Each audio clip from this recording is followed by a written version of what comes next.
संघर्ष, त्याग और समर्पण जितना अच्छा होगा, सफलता उतनी बड़ी होगी। इसलिए जीवन में संघर्ष, त्याग, समर्पण और दृढ़ संकल्प अवश्य है। नमस्कार दोस्तों, आज की इस वीडियो में मैं लेकर आया हूं शिक्षण विधियों से संबंधित 18 मोस्ट इंपॉर्टेंट प्रश्न उत्तर। यदि आप सहायक अध्यापक अल्टी, लेक्चरर, यूजीसी नेट या टीचिंग से संबंधित किसी अन्य प्रतियोगी परीक्षा की तैयारी कर रहे हैं तो यह वीडियो आपके लिए काफ़ी महत्वपूर्ण होने वाली है। इसलिए वीडियो को लास्ट तक देख लीजिए। आइए शुरू करते हैं आज की इस वीडियो को।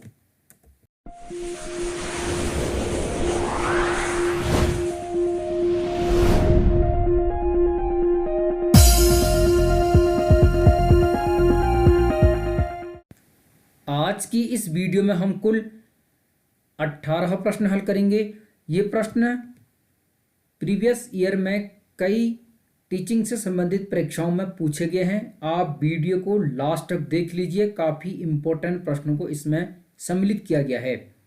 आज का पहला प्रश्न है, पाठ्य पुस्तक विधि है यानी टेक्स्ट बुक मेथड इज विषय वस्तु को रटने के लिए, शिक्षण की सरलता के लिए, अध्यापक की सहायता के लिए या विषय वस्तु के सूचनाओं के संप्रेषण के लिए। इस प्रश्न का सही उत्तर बताने की कोशिश कीजिए। प्रश्न का सही जवाब है ऑप्शन नंबर 4, विषय वस्तु के सूचनाओं के संप्रेषण के लिए पाठ्य पुस्तक विधि अच्छी है।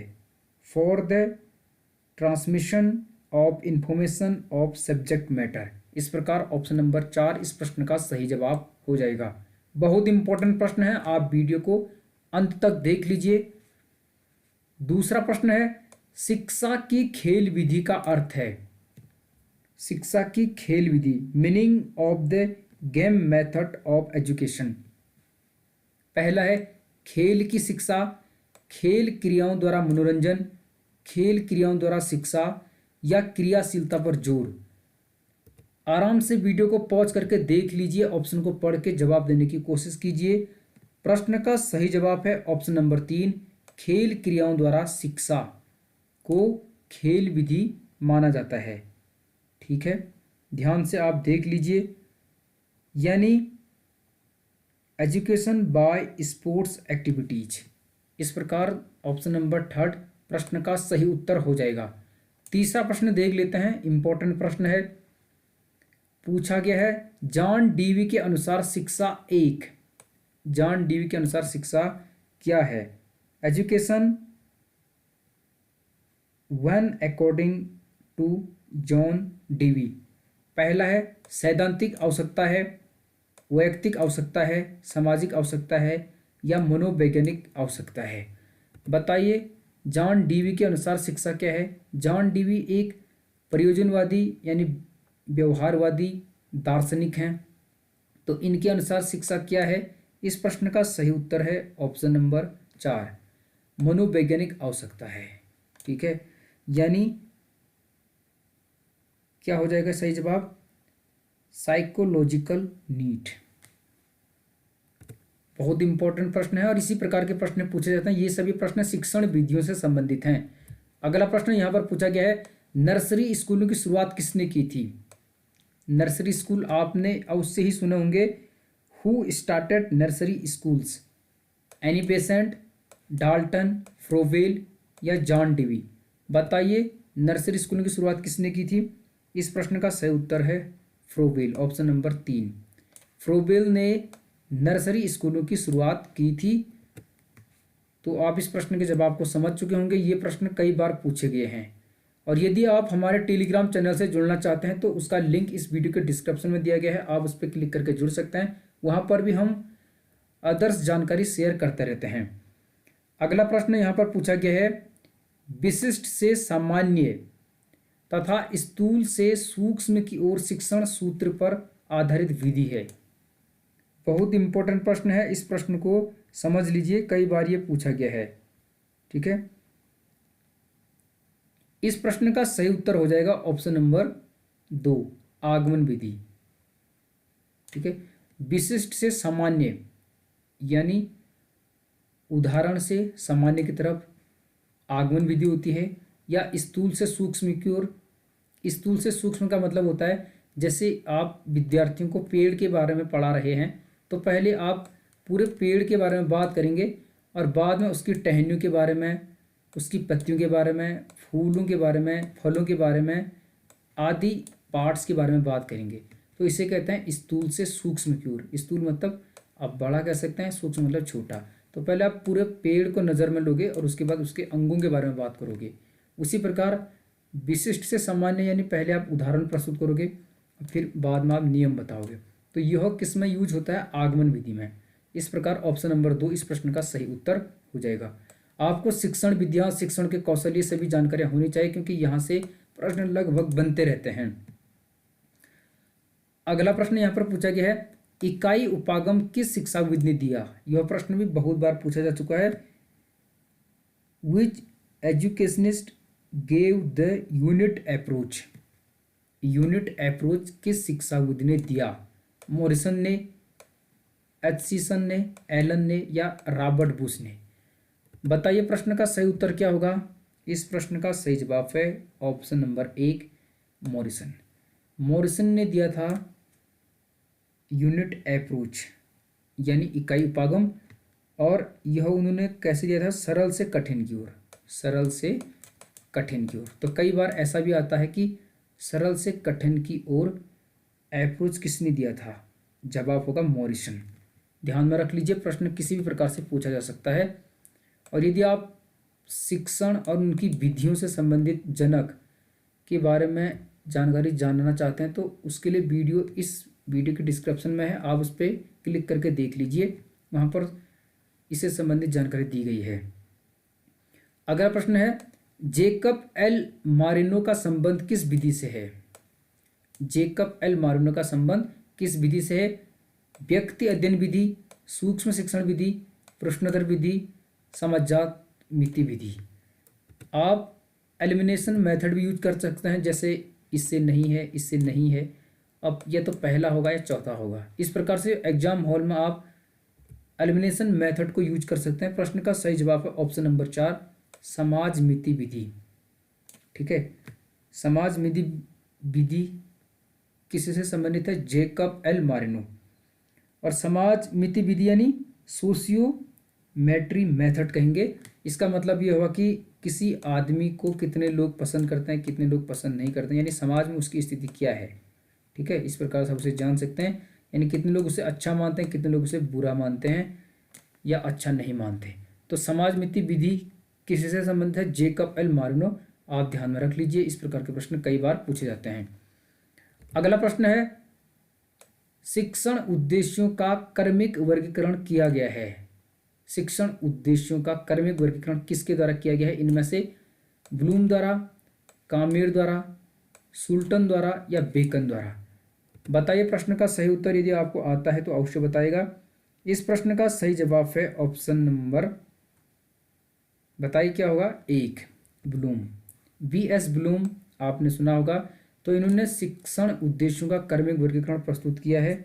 इस प्रकार ऑप्शन नंबर 1 इस प्रश्न का सही उत्तर हो जाएगा।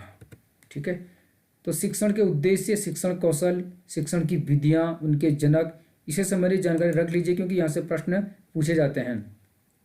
अगला प्रश्न है, ब्लूम टैक्सोनॉमी का अंग नहीं है। क्या पूछा गया है? अंग नहीं है। प्रश्न को पूरा पढ़ना अनिवार्य है। ब्लूम टैक्सोनॉमी आपने पढ़ी होगी, BS ब्लूम ने दी है। तो उनकी टैक्सोनॉमी में इनमें से कौन सा अंग नहीं है? ज्ञान उसमें है, बुद्धि, समझ, प्रयोग, इन तीनों में से कौन सा नहीं हो सकता है? प्रश्न का सही जवाब है ऑप्शन नंबर 2 बुद्धि। ब्लूम की टैक्सोनॉमी में बुद्धि कोई अंग नहीं है, बाकी ज्ञान है, समझ है, प्रयोग है, ये तो है। तो ब्लूम की टैक्सोनॉमी आप पढ़ लीजिए, वहाँ से प्रश्न बनते हैं और यदि किसी प्रकार का प्रश्न वहाँ से आता है तो आप उसे आसानी से हल कर पाओगे और सही उत्तर को क्रैक कर पाओगे। अगला प्रश्न है, शिक्षण प्रक्रिया का अंतिम सोपान है। टीचिंग प्रोसेस का अंतिम सोपान कौन सा है? ये हमें यहाँ पर बताना है, यानी the last step in the teaching process. मूल्यांकन, उद्देश्य, प्रदर्शन, अधिगम। क्या हो सकता है? इवोल्यूशन एंड ऑब्जेक्टिव लर्निंग या डिस्प्ले। इस प्रश्न का सही जवाब होगा ऑप्शन नंबर 1, इवोल्यूशन। तो सबसे अंत में आप क्या करते हैं? मूल्यांकन करते हैं, यानी इवोल्यूशन करते हैं। इस प्रकार शिक्षण प्रक्रिया का अंतिम सोपान क्या हो जाएगा? मूल्यांकन। अगला प्रश्न है, यहां पूछा गया निगमन विधि का उपयोग है। निगमन, ठीक है, निगमन विधि का उपयोग है किस में हो सकता है? Deductive method is used. पहला है सूत्र का प्रयोग करना, मानसिक क्षमता बढ़ाना, सूत्र की स्थापना करना या वैज्ञानिक दृष्टिकोण विकसित करना। वीडियो को पॉज करके जवाब देने की कोशिश कीजिए। इस प्रश्न का सही उत्तर है ऑप्शन नंबर 1, सूत्र का प्रयोग करना। ठीक है, यानी यूज द फॉर्मूला। निगमन विधि में क्या होता है? पहले आप नियम बताते हो और बाद में आप उदाहरण बताते हो। और आगमन विधि में क्या होता है? पहले आप उदाहरण देते हो फिर बाद में आप नियम बताते हो। तो 9 से नियम और 9 से निगमन। पहले आप नियम बताते हो और बाद में उदाहरण बताते हो, इसे क्या कहते हैं? निगमन विधि कहते हैं। तो इसमें सूत्र का प्रयोग करना इसका सही जवाब हो जाएगा, क्योंकि आप पहले इसमें सूत्र का प्रयोग करते हो, पहले नियम बताते हो फिर उदाहरण बताते हो।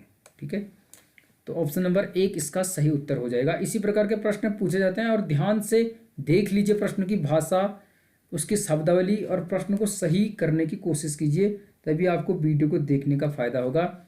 यहाँ पर पूछा गया है शिक्षण की डाल्टन विधि आरंभ करने का श्रेय किसे है? शिक्षण की डाल्टन विधि को आरंभ करने का श्रेय किसे जाता है, ये यहाँ पर पूछा गया है। इस प्रश्न का सही उत्तर होगा ऑप्शन नंबर 3, पार्कहर्स्ट। पार्कहर्स्ट को डाल्टन विधि प्रारंभ करने का श्रेय दिया जाता है। कई लोग डॉक्टर डाल्टन कर सकते हैं, लेकिन ये नहीं होगा, पार्कहर्स्ट इसका सही उत्तर हो जाएगा ऑप्शन नंबर 3। ध्यान में रख लीजिए, ये प्रश्न भी बहुत बार पूछा जा चुका है। बढ़ते हैं अगले प्रश्न की तरफ। ठीक है, ये रहा अगला प्रश्न। यहां पर पूछा गया है निम्न संप्रतियों में से कौन सा व्याख्यात्मक विधि से संबंधित नहीं है? क्या पूछा गया है? नहीं है। ध्यान से प्रश्न को समझ लीजिए। व्याख्यात्मक विधि क्या होती है? एक्सप्लेनेटरी मेथड, यानी जिसमें एक्सप्लेन किया जाता है। लेक्चर मेथड व्याख्यात्मक विधि से संबंधित नहीं है। पहला, बालक को शिक्षण का केंद्र माना जाता है। विद्यार्थी का स्वरूप निष्क्रिय होता है। शिक्षण विधि में मौखिक संप्रेषण अत्यधिक होता है। इस शिक्षण विधि में औपचारिकता की मात्रा अधिक होती है। ठीक है, इसमें औपचारिकता की मात्रा अधिक होती है। क्या होगा सही जवाब? सही उत्तर होगा प्रश्न का ऑप्शन नंबर 1, बालक को शिक्षण का केंद्र बिंदु माना जाता है।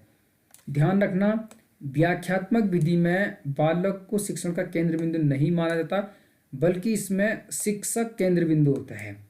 क्योंकि व्याख्यात्मक विधि में केवल शिक्षक ही बोलता है, तो शिक्षण का केंद्र बिंदु कौन हो जाएगा? टीचर, स्टूडेंट नहीं होगा। विद्यार्थी इसमें निष्क्रिय रहते हैं क्योंकि वो चुपचाप सुनते हैं। और इस विधि में मौखिक संप्रेषण अधिक होता है क्योंकि टीचर्स बोलता है। और इस शिक्षण विधि में औपचारिकता की मात्रा अधिक होती है। तो इस प्रकार ऑप्शन नंबर 1 इस प्रश्न का सही उत्तर होगा, क्योंकि इसमें पूछा गया है व्याख्यात्मक विधि से संबंधित नहीं है, बालक को शिक्षण विधि का केंद्र बिंदु मानना। अगला प्रश्न है, किस शिक्षण विधि को सुकराती विधि के नाम से भी जाना जाता है? सुकराती विधि या सुकरात विधि के नाम से किसे जाना जाता है? खेल विधि, परियोजना विधि, प्रश्नोत्तर विधि या व्याख्यान विधि? बताइए प्रश्न का सही उत्तर क्या होगा? इस प्रश्न का सही उत्तर है ऑप्शन नंबर 3, प्रश्नोत्तर विधि। प्रश्नोत्तर विधि को सुकराती विधि के नाम से भी जाना जाता है। ठीक है, ध्यान में रख लीजिए। एक है प्रश्नोत्तर विधि और दूसरी है प्रश्नावली विधि। तो प्रश्नोत्तर विधि के जनक कौन है? सुकरात साहब, यानी सुकराती विधि जो कि दार्शनिक थे सुकरात यूनान के, तो उनको प्रश्नोत्तर विधि का जनक माना जाता है। अगला प्रश्न है, आत्म केंद्रित व्यक्ति होता है। आत्म केंद्रित व्यक्ति, ठीक है, सामाजिक, बहिर्मुखी, अंतर्मुखी या उभयमुखी? बताइए कौन होता है आत्म केंद्रित मुखी? उसका व्यक्तित्व किस प्रकार का होता है, यहाँ पर हमें बताना है। इस प्रश्न का सही जवाब होगा ऑप्शन नंबर 3, अंतर्मुखी। तो आत्म केंद्रित व्यक्ति कैसा होगा? अंतर्मुखी। ठीक है, ध्यान में रख लीजिए, यानी इंट्रोवर्ट होगा, इंट्रोवर्ट होगा। और व्यक्तित्व का वर्गीकरण किसने किया था? बहिर्मुखी, अंतर्मुखी और उभयमुखी, 3 रूपों में यह किया था युंग ने। किसने किया था? युंग। युंग या कई बार इसे जुंग भी लिखा जाता है, युंग या जुंग, दोनों का उच्चारण एक है। तो युंग या जुंग ने बहिर्मुखी, अंतर्मुखी और उभयमुखी 3 प्रकारों में व्यक्तित्व का वर्गीकरण किया था। आप ध्यान में रख लीजिए। इस प्रश्न का सही उत्तर है ऑप्शन नंबर 3, अंतर्मुखी। अगला प्रश्न है, अनुसंधान विधि के खोजकर्ता कौन थे? अनुसंधान विधि के खोजकर्ता कौन थे? आर्मस्ट्रांग, गिलबर्ट, पेस्टालोजी या क्राउडर? बताइए प्रश्न का सही उत्तर क्या होगा? ऑप्शन नंबर 1, आर्मस्ट्रांग को अनुसंधान विधि के खोजकर्ता माना जाता है। अनुसंधान विधि को खोज विधि कहते हैं, अन्वेषण विधि भी कहते हैं, ह्यूरिस्टिक विधि भी कहते हैं। तो इसका जनक या खोजकर्ता कौन है? आर्मस्ट्रांग। तो अनुसंधान विधि, खोज विधि, अन्वेषण विधि, ह्यूरिस्टिक विधि, ये चारों एक ही हैं और इसके जनक कौन है? आर्मस्ट्रांग।